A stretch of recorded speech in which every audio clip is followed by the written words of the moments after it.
All right, there's been a lot of, mixed feelings on Jinder Mahal's WWE Championship victory over Randy Orton at Backlash. And, probably more negative feelings than positive.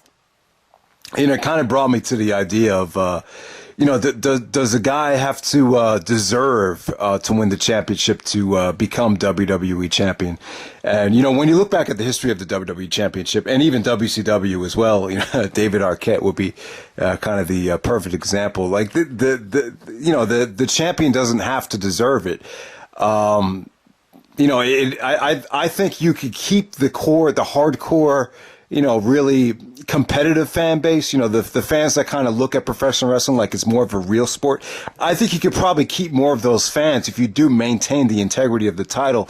But I think Vince is the kind of guy that's trying to appeal to everybody. So from time to time, you'll get a champion like a Sergeant Slaughter or a John Bradshaw Layfield or, potentially Muhammad Hassan, who was supposed to win the WWE championship. And then, you have Jinder Mahal winning the WWE championship from Randy Orton. So this situation comes up every once in a while because I think I just think someone like Vince, sees these guys as potential with an over the top character. He sees the potential in the really over heel character with a good gimmick.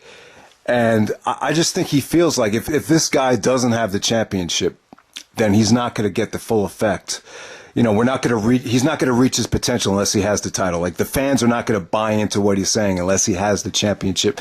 So I think that's the mindset of Vince when it comes to putting the title on, these guys that are potentially great characters, but didn't really, scratch and claw their way to the title like a Chris Benoit or a Daniel Bryan. So this does happen from time to time. And, I can completely understand if, some people get turned off by it. It does kind of expose the business from time to time, but I just think the ultimate goal, if I was promoting a company and if I was booking the company, the number one priority is to make as much money as possible. And with Jinder Mahal right here, this guy, he's Indian, he's of Indian descent. Obviously I touched on it, the Middle Eastern and the Indian Asian population is growing, especially in Canada. There's a huge demographic up there. I heard that they are going to Canada very soon, so it makes sense for Jinder Mahal to go into those house shows with the championship. Someone even mentioned a potential house show tour of India. So that makes a lot of sense from that standpoint. And at the same time, he has potential to be a great heel. And I don't think Vince, sees this guy. I just think he'll feel more confident if he has the championship with him. I just think it'll get more of he'll just get more heat if he has the title. And, that's just something that Vince and WWE, has been doing for years. I just feel like they put the title on, certain undeserving guys just to make the storyline and the feud and the promos, more compelling. I mean, honestly, did anyone really feel like Sergeant Slaughter deserved the title in 1991 when Iraq invaded Kuwait? He kind of struck gold. He was just in the right. He wasn't even wrestling. The guy was retired. He was fat. He was out of shape. But then Vince thought of the storyline and figured who would fit the the mold of an Iraqi loyalist or a traitor. I got it, Sergeant Slaughter. So let's just put the title on him, even though he didn't. What the fuck did Sergeant Slaughter do to deserve the title? He didn't do shit. Why Ultimate Warrior and Macho Man and, Perfect, Savage, the list goes on and on. Jake the Snake. Well, all those guys were busting their ass in the golden era. Sergeant Slaughter ended up getting the main event payday for WrestleMania 7.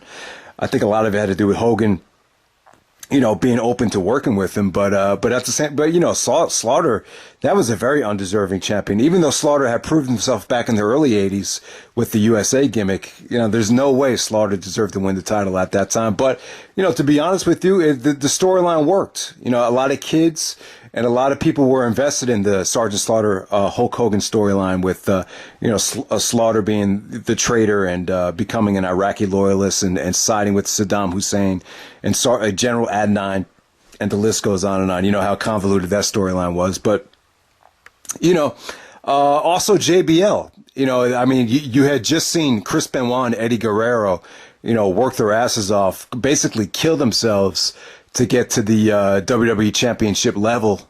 And then, just a couple months later, they put the belt on Bradshaw from the APA, who, had been injured. It wasn't really doing anything. It was just kind of like a loudmouth Texan that, never really impressed anybody in the ring. And then boom, bam, they give him the JBL gimmick. He wins the championship at the Great American Bash. And you had to sit through a Bradshaw title reign for almost a whole year. Did Bradshaw really deserve to win the title? No, he didn't have the resume that a Chris Benoit and Eddie Guerrero have as far as putting on 5-star matches or, excellent match of the year candidates. He didn't have those credentials, but, Vince decided to put the title on him because that's what was going to put that character over the top. Without the championship, people probably wouldn't have bought into him.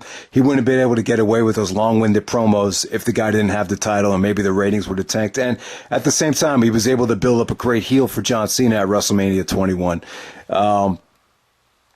So that's just some of the times when Vince would just experiment with the guy that wasn't proven, then you put the belt on him.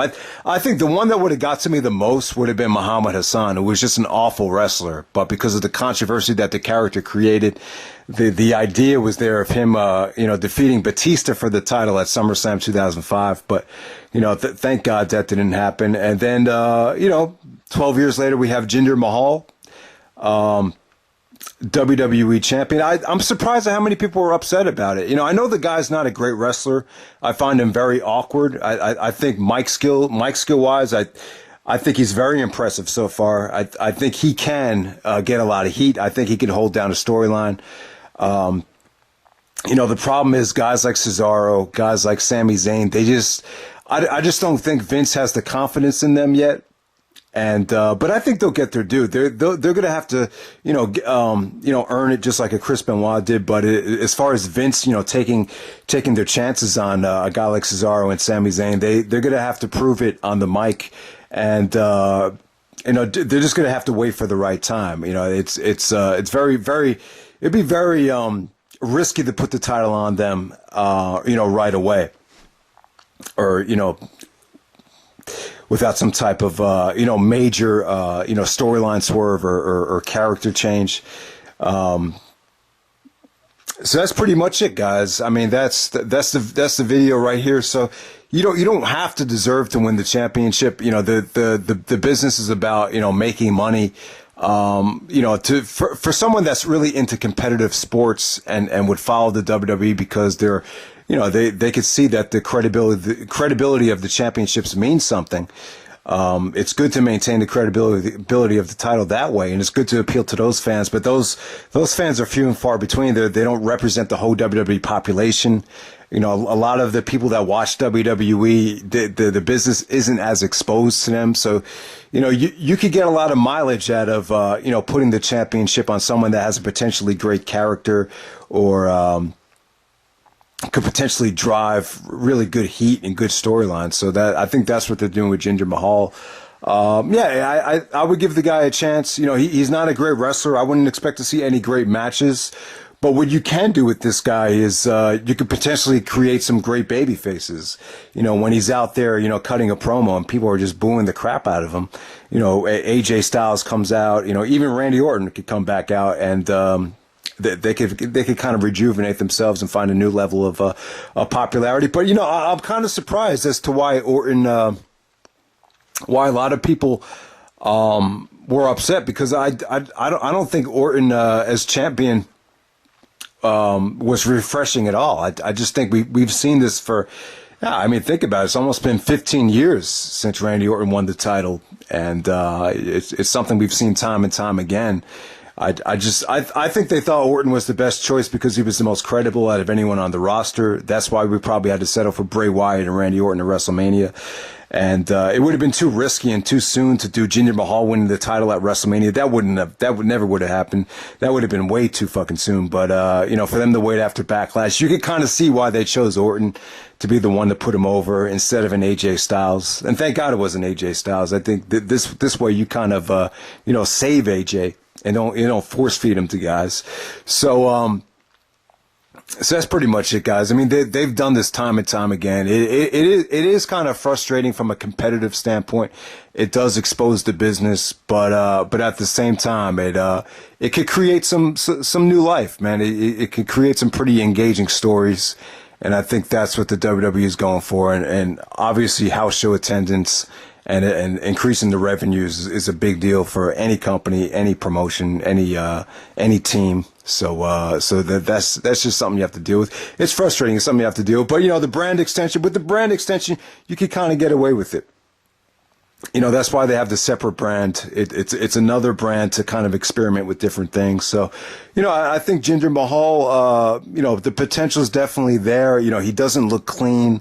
That's why I don't think this is going to last very long. He's not a great wrestler, very awkward main event, but he has some pretty engaging mic skills. But I'm just excited because I think this could make for a great storyline, and it could kind of rejuvenate someone's career as a babyface down the road. So we'll see what happens. Let me know what you guys think about deserving WWE champions. You want to maintain the credibility of the title.